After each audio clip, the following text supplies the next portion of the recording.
अस्सलाम वालेकुम दोस्तों, शाला खुश आयो ख़ैर तबीयत सही है।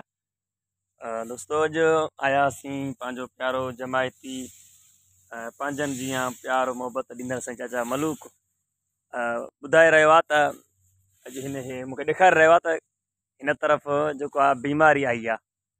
वधीक चाचा मलूक तव्हांखे ॿुधाईंदो। अब भाई ॿुधायो थोरो हिन बारे में असांखे।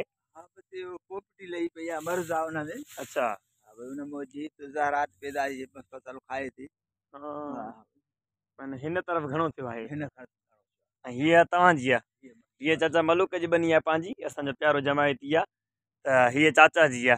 माशाअल्लाह चवे थो त तव्हां उस्तादनि जी दुआउनि सां बुज़ुर्गनि जे वलीनि जी दुआउनि सां ॼण माना मुंहिंजे मथां ॼण माना ख़ासि करम रहम थियो आहे। दुआ कयो अलाह साईं सभिनि ईअं रहम करम करे सभिनि खे फ़सलनि खे अलाह बचाए इन्हनि बीमारनि बड़ियुनि खां।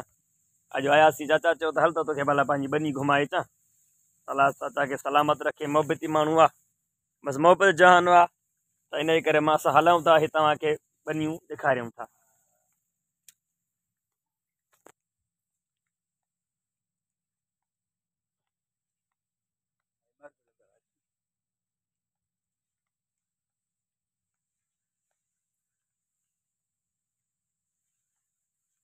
ग़रीब जो सहारो ई बनी आहे।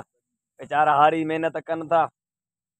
दुआ कयो हिन बीमारियुनि बड़नि खां अलाह फ़सलनि खे पनाह में रखे ऐं हिननि जी रिज़्क़ रोज़ी में अलाह बरकत विझे। हे ॾिसी सघो था तव्हां।